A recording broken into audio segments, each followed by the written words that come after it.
So good morning students. The next topic is types of plant layout. अभी तक हमने क्या चीजें पढ़ी हैं इस चैप्टर में? एक प्लांट लोकेशन पढ़ा है. What are the different factors which affect the plant location? And next is the difference between rural and urban plant locations. And next topic हमने discuss किया है plant layout and different factors affecting the plant layout. Today's topic is types of plant layout. The production results from man, materials, machinery together with management. The characteristics are changed.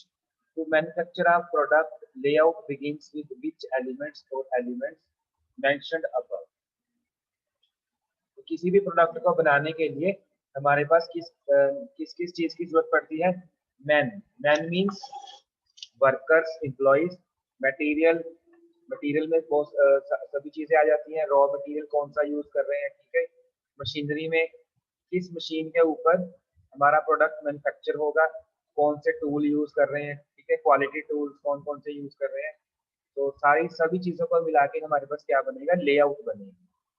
तो जो layout है, the types of layout to be selected is to be decided from the following. तो हमारे पास क्या है? 4 types हैं mainly.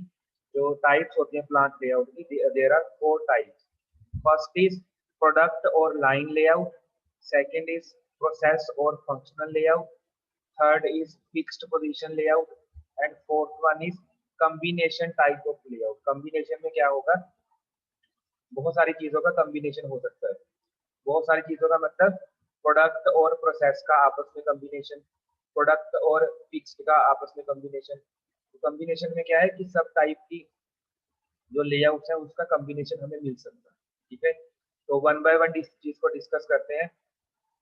तो इसमें हमें क्या क्या चीजें डिस्कस करनी है? प्रोडक्ट लेआउट, जैसे हम लाइन ये पढ़ रहे हैं प्रोडक्ट और लाइन लेआउट. तो इसमें किस तरीके से जो हमारा लेआउट है या हमारी जो मशीनरी है या हमारा अरेंजमेंट है किस तरीके से होता है वो हमें डिस्कस करना है, ठीक है. प्लस इसकी एडवांटेजेस क्या है, इसकी डिसएडवांटेजेस क्या है. सिमिलरली नेक्स्ट जो हमारा प्रोसेस और फंक्शन लेआउट है उसमें हमें डिस्कस करना है कि किस तरीके से हमारी लेआउट है. ये देखो डायग्राम में दिख रहा है कि किस तरीके से हमारी जो प्रोडक्ट है किस तरीके से वो ट्रांसपोर्ट हो रहा है एक लोकेशन से दूसरी लोकेशन की तरफ. इसमें एडवांटेजेस डिस्कस करेंगे, लिमिटेशंस डिस्कस करेंगे. सिमिलरली फिक्स्ड की advantages, disadvantages. And fourth is combination. Combination किस तरीके से यूज करना है, कब उसकी रिक्वायरमेंट है, ठीक है. कौन से प्रोडक्ट के लिए कौन सी लेआउट एप्लीकेबल है, तो वो हम सारी चीजें इसमें डिस्कस करेंगे. फर्स्ट इज प्रोडक्ट और line layout. If all the processing equipment and machines are arranged according to sequence of operations of a product, the layout is known as product type of layout. तो अगर आपके पास processing equipment है, machines है, ठीक है, जिन machines के ऊपर आपको अपना प्रोडक्ट मैन्युफैक्चर करना है, ठीक है, वो एक पर्टिकुलर अरेंजमेंट में आपके पास फिक्स कर रखी है, ठीक है, अरेंज कर रखी है, एक पर्टिकुलर सीक्वेंस में अरेंज कर रखी हुई है. तो उस टाइप की लेआउट को आप क्या बोलोगे? प्रोडक्ट और line layout. In this type of layout, only one product or one type of product is produced in an operating area. This product must be standardized and produced in large quantities in order to justify the product layout. तो product layout कहाँ पे applicable है? देखो इसकी application यहाँ पे आ गई है. Product layout is applicable to the one type of product. अगर आपकी कंपनी में सिर्फ एक टाइप का प्रोडक्ट बन रहा है, ठीक है, तो उस उसके लिए आपको कौन सी लेआउट यूज करनी पड़ेगी? प्रोडक्ट और लाइन लेआउट. तो उसमें क्या है, जो प्रोडक्ट है वो स्टैंडर्डाइज होंगे. स्टैंडर्डाइज का मतलब आपको लार्ज क्वांटिटी में बनाना है, ठीक है. तो स्टैंडर्डाइज का मीनिंग क्या है कि जो स्टैंडर्ड साइज है, जैसे आप शाफ्ट खरीदने जाते हो मार्केट में, जैसे 20 mm है, ठीक है, या मार्केट में 20 mm की अवेलेबल होगी या 25 mm की, ठीक है, अगर मान लो डायमीटर है. तो आप ये नहीं बोल सकते कि मुझे 22 की चाहिए. तो जो अवेलेबल है वो जो स्टैंडर्डाइज बना रखा है या 20 की अवेलेबल होगी या 25 की होगी. This is known as the standardization. तो वही क्या है, जो स्टैंडर्डाइज प्रोडक्ट है वही इस जो लेआउट है इसमें प्रोड्यूस किए जाते हैं। और आपको क्या याद रखना है यहाँ पे, only one type of product. मान लो आप नट और बोल्ट बना रहे हो, ठीक है, या नट बना रहे हो ओनली, तो उसमें क्या है, नट क्या बनेंगे, लार्ज क्वांटिटी में बनेंगे, तो उसके लिए क्या है आपके पास एक ही टाइप का प्रोडक्ट बन रहा है, उसमें और कोई type of another type of product उसमें नहीं बन रहा। तो हम डायग्राम में देखते हैं, देखो डायग्राम में देखो क्या बना रखा है यहाँ पे, कि आपके पास ये पूरी लेआउट है, ये कंपनी है आपके पास, ठीक है, कंपनी का टोटल एरिया है। लेफ्ट साइड में उसने बोला कि रॉ मटेरियल, यहाँ से रॉ मटेरियल एंटर होगा, ठीक है, और यहाँ से जो फिनिश्ड प्रोडक्ट है वो शिपिंग के लिए मार्केट में शिप करना है, मार्केट में सेल करना है उसको, ये यहाँ से बाहर जाएगा, ठीक है। तो आपके पास यहाँ पे दो प्रोडक्ट है, दो डिपार्टमेंट है, डिपार्टमेंट ए जहाँ पे प्रोडक्ट ए बन रहा है और डिपार्टमेंट बी जहाँ पे प्रोडक्ट बी बन रहा है, ठीक है। तो देखो जो ए डिपार्टमेंट है उसमें एक ही प्रोडक्ट बनेगा। जैसे पहले टर्निंग हो रही है, देखो फर्स्ट नंबर का टर्निंग ऑपरेशन हो रहा है, सेकंड ड्रिलिंग हो रही है, थर्ड उसके ऊपर मिलिंग ऑपरेशन है, फोर्थ ग्राइंडिंग है, फिफ्थ बोरिंग ऑपरेशन है, सिक्स रीमिंग ऑपरेशन है, ठीक है। उसके बाद हमारा रीमिंग के बाद inspection, inspection means quality check कर रहे हैं, क्वालिटी चेक करने के बाद वो क्या है, पैकिंग, पैकिंग के लिए बाहर भेजा जाएगा। तो पैकिंग के बाद हमारा क्या है, जो फिनिश प्रोडक्ट बन के तैयार हो गया और जो पैक्ड हमारा प्रोडक्ट है वो मार्केट में भेजा जाएगा।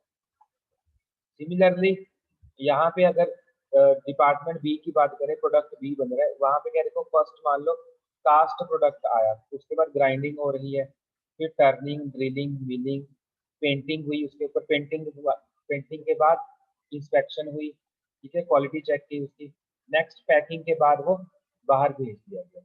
तो इसका मीनिंग क्या है कि जो आपकी प्रोडक्ट लेआउट है that is applicable only to one product, means आप एक कंपनी के बीच में अलग अलग डिपार्टमेंट बना सकते हो। मान लो आपके पास प्रोडक्ट ए है, यहाँ पे नट बन रहे हैं, ठीक है, और पार्ट बी में आपके पास बोल्ट बन रहे हैं।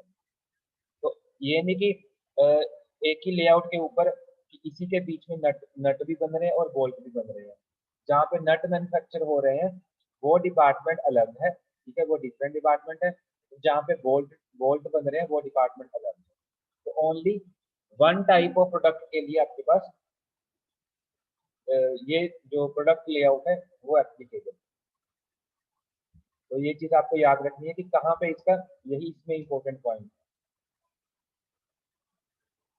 The raw material is supplied at the one end of the line and goes from one operation to next rapidly with a minimum work in process, storage and material handling। तो यहाँ पे क्या है कि जो प्रोडक्ट है वो left side से शुरू होगा, ठीक है, एक लाइन में जा रहा है, देखो एक लाइन में ये फ्लो कर रहा है, मशीन सीक्वेंस में लगा रखी है, ठीक है। जैसे टर्निंग टर्निंग ऑपरेशन करना है तो किसके ऊपर होगा, वो लेट मशीन के ऊपर, फिर ड्रिलिंग मशीन है, फिर मिलिंग है, फिर ग्राइंडिंग है, फिर बोरिंग ऑपरेशन हो रहा है, फिर रीमिंग ऑपरेशन हो रहा है, ठीक है। तो इस तरीके से जितने भी ऑपरेशन हो रहे हैं that are carried out in the single line.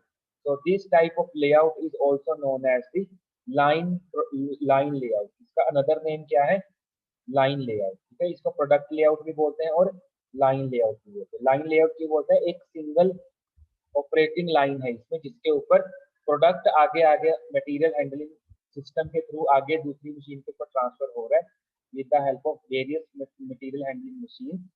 और जो हमारी वर्किंग मशीन है, ठीक है, वो वहां पे फिक्स है। यहाँ पे लेट मशीन फिक्स है टर्निंग ऑपरेशन के लिए, ठीक है, यहाँ पे ड्रिलिंग मशीन फिक्स है। बस जो प्रोडक्ट है प्रोडक्ट बन के आगे ट्रांसफर होता जा रहा है, ठीक है। तो this is the transfer line also. तो this type of layout is also known as the line layout. तो इसकी एडवांटेज क्या है, डिसएडवांटेज क्या है, वो हम डिस्कस करते हैं। The advantages offered by product layout. First is lowers the total material handling cost। तो देखो एक ही लाइन में है प्रोडक्ट, देखो आपके जो प्रोडक्ट मशीन्स हैं वो एक ही लाइन के ऊपर है, नजदीक नजदीक है, नियरेस्ट टू ईच अदर, तो उसमें क्या है, जो मटेरियल हैंडलिंग कॉस्ट है वो मिनिमम पड़ेगी, लोअर्स पड़ेगी।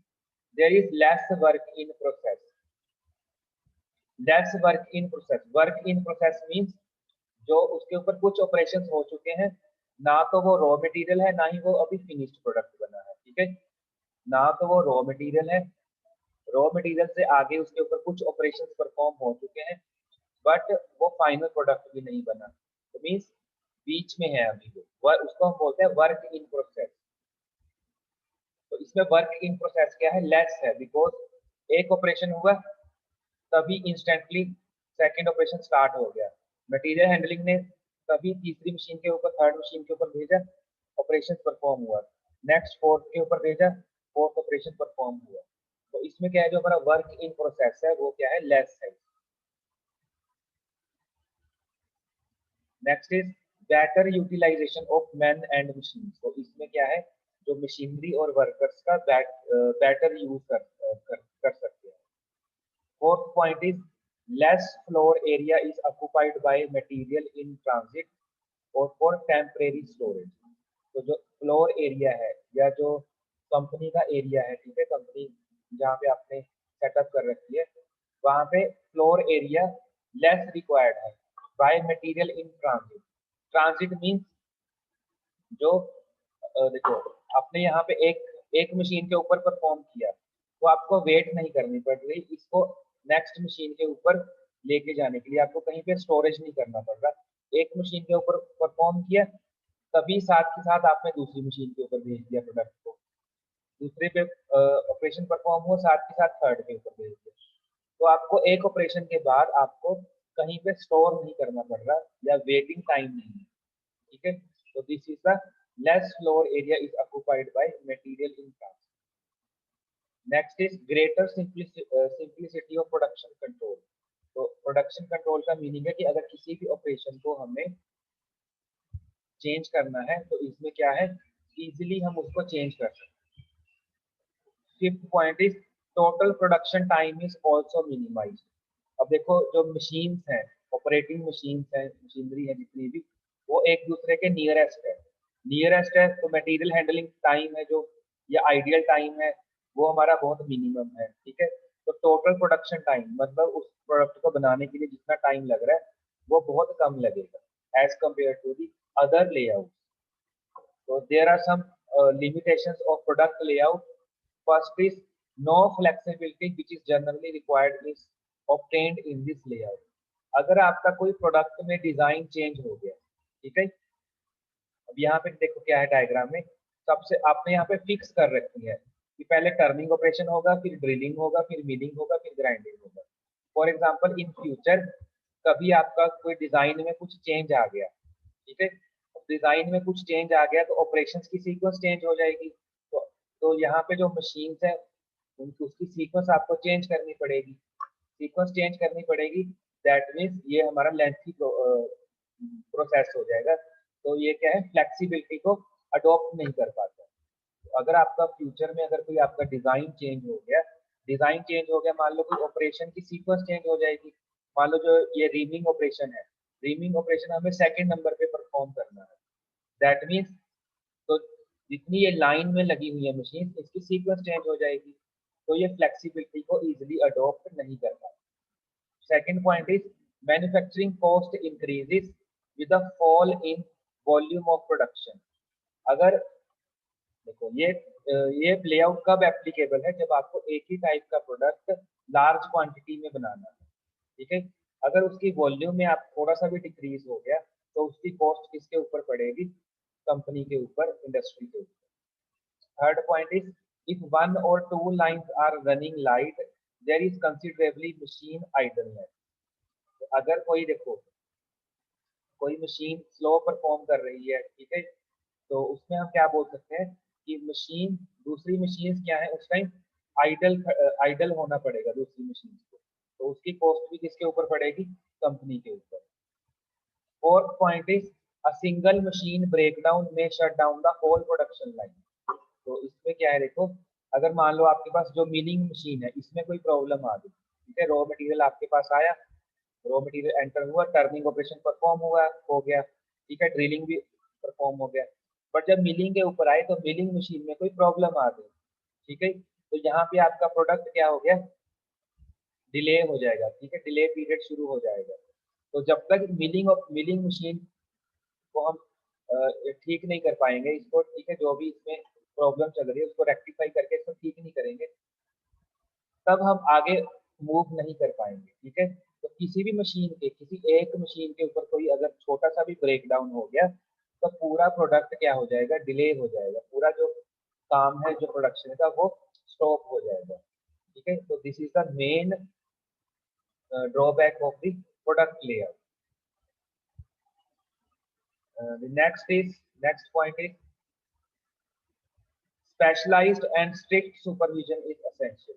तो इसमें क्या है, जो सुपरविजन है वो क्या है, हार्ड, मतलब कि ग्रेट सुपरविजन इसमें चाहिए, बिकॉज हर एक प्रोडक्ट इसके ऊपर बन रहा है, ठीक है, दैट मीन्स इसके ऊपर जो सुपरविजन है that is required more.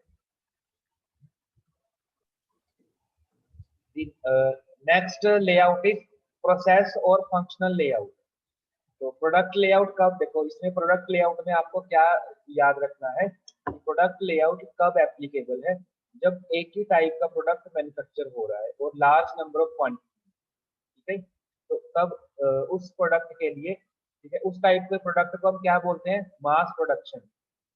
Mass production के लिए प्रोडक्ट लेआउट एप्लीकेबल है, तो ये आपको ये चीज याद है जो इसमें मेन लिखने का है। प्रोसेस और function layout, the process layout,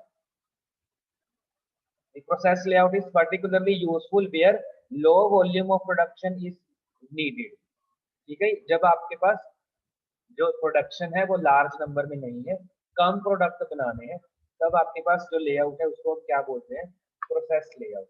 if the products are not standardized, the process layout is more desirable because it has greater process flexibility than others। अब देखो, जब हम जो एग्जांपल ली थी हमने शाफ्ट की, तो अगर आप मार्केट में जाओगे तो मार्केट में स्टैंडर्ड साइज की शाफ्ट होगी, स्टैंडर्ड डायमीटर होगा कि या तो 20 mm की आपको मिल रही है या 25 mm। अगर आपकी रिक्वायरमेंट है 22 mm शाफ्ट डायमीटर बनाना, ठीक है, तो वो क्या हो गया, एक स्पेशल केस हो गया, वो स्टैंडर्डाइज प्रोडक्ट नहीं हुआ, वो आपकी रिक्वायरमेंट के अकॉर्डिंग उसको मैन्युफैक्चर करना पड़ेगा। अब जो इस टाइप के प्रोडक्ट हैं, जो स्पेशल केस वाले प्रोडक्ट हैं, वो क्या होंगे, कम क्वांटिटी में बनेंगे, बिकॉज मास प्रोडक्शन में क्या बनेगा, जो स्टैंडर्ड प्रोडक्ट्स हैं जो मार्केट में पूरी कंट्री में जो अवेलेबल है, ठीक है, तो वो क्या है, वो क्या चीज़ है, स्टैंडर्डाइजेशन। तो अगर जो स्पेशल रिक्वायरमेंट है कि आपकी रिक्वायरमेंट की 22 mm शाफ्ट को मुझे डायमीटर चाहिए, ठीक है, तो वो क्या है, उस टाइप के लिए जो प्रोडक्ट है वो क्या बनेंगे, कम क्वांटिटी में बनेंगे। अगर कम क्वांटिटी में बनेंगे तो कौन सी लेआउट एप्लीकेबल है, प्रोसेस लेआउट। तो यहाँ पे जो मेन जो चीज याद रखने वाली दैट इज, जो प्रोसेस लेआउट है वो लोअर नंबर ऑफ प्रोडक्ट्स के लिए बनेगी और इसमें स्टैंडर्डाइज प्रोडक्ट नहीं बनते, ठीक है, स्टैंडर्डाइज प्रोडक्ट किसमें बनते हैं, process layout. In this type of layout, the machines are not arranged according to sequence of operations, but are arranged according to nature or type of the operation। तो इसमें कोई जो मशीन्स हैं उनकी जो सीक्वेंस है वो कोई फिक्स नहीं रहती, बिकॉज अब 22 mm डायमीटर है, ठीक है, आपने कहा कि मुझे 22 mm डायमीटर वाली शाफ्ट चाहिए, तो उसके लिए मशीन उस सीक्वेंस में यूज होंगी। अब कल को कोई दूसरा कस्टमर आएगा, उसकी रिक्वायरमेंट कुछ और हो सकती है कि मुझे शाफ्ट में होल भी चाहिए, मुझे यहाँ पे होल चाहिए, यहाँ पे मुझे नैरो एज चाहिए, ठीक है, या मुझे यहाँ पे डायमीटर और कम रखना है, तो वो स्पेशल केस हो गया। तो उसके लिए अलग से मशीन हमें यूज करनी पड़ेंगी। तो इसमें जो मशीन्स की सीक्वेंस है या मशीन्स की जो रिक्वायरमेंट है वो फिक्स नहीं रहती, किसके साथ चेंज होती रहती है, वो प्रोडक्ट के डिजाइन के साथ। अब डिजाइन कैसे चेंज होगा, क्योंकि इसमें क्या है, according to the customer need हमारा प्रोडक्ट बन के तैयार होता है। This layout is commonly suitable for non repetitive jobs. तो ये जो लेआउट है कब एप्लीकेबल है, कब सुटेबल है, जब नॉन रेपिटेटिव मीन्स आपको एक ही टाइप का प्रोडक्ट नहीं बनाना, ठीक है। नॉन रेपिटेटिव मतलब आज कोई कस्टमर आया, उसकी रिक्वायरमेंट कुछ और थी, पहले हमने उसके प्रोडक्ट को बना के रेडी करके दिया, ठीक है। उसके बाद दूसरा कस्टमर आ गया, उसकी रिक्वायरमेंट कुछ और है, तो उसके लिए ऑपरेशंस भी चेंज हो जाएंगे, ऑपरेशन चेंज हो जाएंगे, दैट मीन्स मशीन्स भी चेंज करनी पड़ेंगी। तो ये क्या है, नॉन रेपिटेटिव जॉब्स के लिए। Same type of operation facilities are grouped together such as lathe will be placed at one place, all the drill machines are at another place and so on। तो आपको देखो क्या है, इसमें मैं आपको एक डायग्राम बता रहा हूँ। मान लो आपके पास ये लेआउट है, ठीक है। लेआउट में क्या है, यहाँ पे लेथ मशीन है, यहाँ पे ड्रिलिंग मशीन है, यहाँ पे मिलिंग मशीन। दो प्रोडक्ट्स हैं, product a and product b. Product a का डिजाइन कुछ और है, चेंज है, और दोनों का डिजाइन आपस में क्या है, बिल्कुल चेंज है। बट इसमें क्या है, ए ऑपरेशन में, सॉरी ए प्रोडक्ट में मुझे लेथ मशीन के ऊपर कोई ऑपरेशन परफॉर्म करना है, कोई ऐसा ऑपरेशन है जो लेथ के ऊपर परफॉर्म होगा। और बी के ऊपर भी ऐसा एक कोई ऑपरेशन है जो लेथ के ऊपर परफॉर्म होगा। तो सेम टाइप के ऑपरेशन एक ही मशीन के ऊपर परफॉर्म होंगे, that is on the lathe, ठीक है। अगर ड्रिलिंग है तो ड्रिलिंग, तो इसमें ये नहीं कि प्रोडक्ट ए चल रहा है तो इसमें प्रोडक्ट ए भी एंटर हो सकता है और प्रोडक्ट बी भी एंटर हो सकता है। तो यहाँ पे क्या है, जो मशीन्स है वो अपने फिक्स एरिया पे है। जो प्रोडक्ट है, प्रोडक्ट मिक्सेबिलिटी है कि प्रोडक्ट ए भी एंटर हो सकता है, प्रोडक्ट बी भी एंटर हो सकता है। जो प्रोडक्ट लेआउट थी उसमें क्या था, सिर्फ वन टाइप ऑफ प्रोडक्ट एक ही लाइन के ऊपर फ्लो कर रहा है। तो इसके डायग्राम में हम देखते हैं कि किस तरीके से नीचे डायग्राम है। So therefore the process carried out in any area is according to machine available। तो जहाँ पे मशीन अवेलेबल है वो वहां पे मूव कर सकता है। तो डायग्राम में देखते हैं, देखो फॉर एग्जांपल देखो वही है, हमारे पास क्या है, दो सेक्शंस बना रखे हैं यहाँ पे। यहाँ पे फोर्जिंग सेक्शन है, मींस फोर्जिंग से मटेरियल हमारे पास प्रोड्यूस कर रहे हैं। यहाँ पे ग्राइंडिंग सेक्शन है, ठीक है। ग्राइंडिंग के बाद ड्रिलिंग है, फिर ये तो हो गया इंस्पेक्शन, ये तो फाइनल हो गया। यहाँ पे फाउंड्री है, यहाँ पे मिलिंग सेक्शन है, और यहाँ पे हीट ट्रीटमेंट है। तो फॉर एग्जांपल आपके पास कोई प्रोडक्ट आया, प्रोडक्ट ए, ठीक है, रॉ मटेरियल से शुरू होगा। तो अगर इसके ऊपर ड्रिलिंग ऑपरेशन परफॉर्म करना है और इसके ऊपर भी ड्रिलिंग ऑपरेशन परफॉर्म करना है, तो ड्रिलिंग ऑपरेशन में वो देखेंगे कि कहाँ पे मशीन अवेलेबल है, कहाँ पे मान लो इसमें ड्रिलिंग भी है और मिलिंग भी है, इसमें ड्रिलिंग भी है और इसमें मिलिंग भी है, ठीक है। अब जो ए प्रोडक्ट है वो पहले ड्रिलिंग के ऊपर चला गया। तो अगर ड्रिलिंग के ऊपर ए प्रोडक्ट चल रहा है, ए प्रोडक्ट बन रहा है, तो सेम टाइम के ऊपर जो बी प्रोडक्ट है वो तो नहीं बनेगा। तो दैट मीन्स बी प्रोडक्ट के ऊपर मिलिंग ऑपरेशन भी है, तो सेम टाइम में जो बी प्रोडक्ट है वो मिलिंग एरिया में जा सकता है, ठीक है। जब आपके पास ए प्रोडक्ट के ऊपर ड्रिलिंग ऑपरेशन परफॉर्म हो गया तो वो मिलिंग में चला जाएगा और बी प्रोडक्ट ड्रिलिंग में चला जाएगा, क्योंकि बिकॉज दोनों के ऊपर मिलिंग भी होनी है और ड्रिलिंग भी हो रही है, ठीक है। तो जहाँ पे उसको मशीन अवेलेबल मिलेगी, जहाँ पे जो मशीन उसको अवेलेबल मिलेगी, वो उस टाइम के ऊपर उस ऑपरेशन को परफॉर्म कर सकता है। एडवांटेज क्या है इसके, देख लेते हैं advantage and disadvantages. Advantages, there will be less duplication of machines, thus total investment in equipment purchase will be reduced। तो मशीन्स हमें ज्यादा परचेज करने की जरूरत नहीं है इसमें, ठीक है। तो इससे क्या है, जो कॉस्ट है, इन्वेस्टमेंट कॉस्ट है, वो रिड्यूस हो जाएगी। It offers better and more efficient supervision through specialisations at various levels. तो इसमें क्या है, जो जहाँ पे आपकी रिक्वायरमेंट है वहाँ पे एफिशिएंटली सुपरविजन हम परफॉर्म कर सकते हैं। There is a greater flexibility in equipment and manpower, thus load distribution is easily controlled. तो इस वाले प्रोडक्ट में क्या है, आपके पास जो फ्लेक्सिबिलिटी है, फ्लेक्सिबिलिटी मीन्स जो डिजाइन में अगर रैंडमली एकदम से कोई चेंज आ गया तो ये इजीली उस चीज को अडॉप्ट कर सकता है। Fourth point is better utilization of equipment available is possible. तो जहाँ पे जो आपके पास मशीन फ्री पड़ी है तो उसको हम यूज कर सकते हैं। अगर दो प्रोडक्ट के ऊपर सेम ऑपरेशन परफॉर्म करने हैं। Breakdown of equipment can be easily handled by transferring work to another machine. तो इसका देखो सबसे जो इंपॉर्टेंट पॉइंट है दैट इज ब्रेकडाउन। अगर मान लो यहाँ से आपका प्रोडक्ट चल रहा है, ठीक है, फोर्जिंग से उसको ग्राइंडिंग पे जाना था, ग्राइंडिंग के ऊपर परफॉर्म किया, अब उसको ड्रिलिंग के ऊपर ऑपरेशन परफॉर्म करना था। बट जब ऑपरेशन परफॉर्म करने लगे तो ड्रिलिंग मशीन में कुछ प्रॉब्लम आ गई, ब्रेक डाउन हो गया। तो इस लेआउट का सबसे बड़ा बेनिफिट क्या है, उसको वेट नहीं करनी पड़ेगी। वो क्या करेगा, उस टाइम में मिलिंग के ऊपर चला जाएगा, ठीक है। इतने में मिलिंग ऑपरेशन परफॉर्म होगा और उतने में जो इसकी ड्रिलिंग की प्रॉब्लम है वो सॉर्ट आउट की जाएगी, ठीक है, या उसका जो भी ब्रेकडाउन है उसको ठीक किया जाएगा। जब मिलिंग ऑपरेशन परफॉर्म हो गया तो वो तुरंत उसके बाद ड्रिलिंग के ऊपर जा सकता है।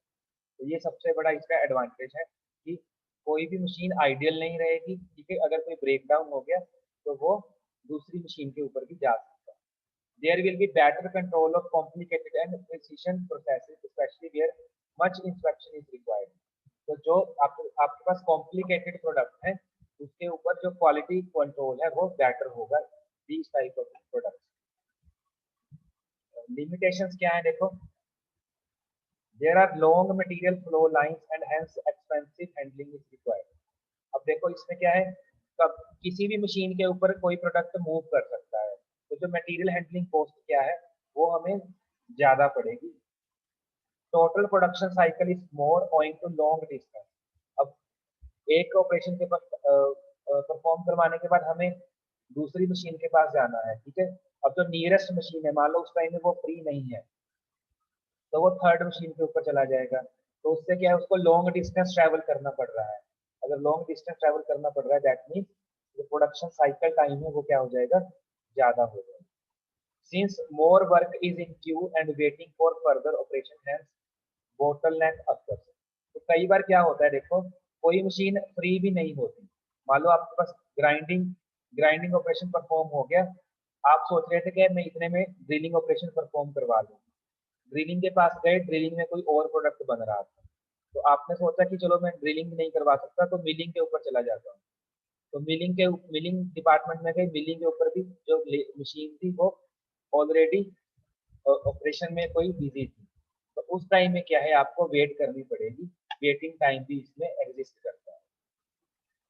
तो these are the limitations of the process layout.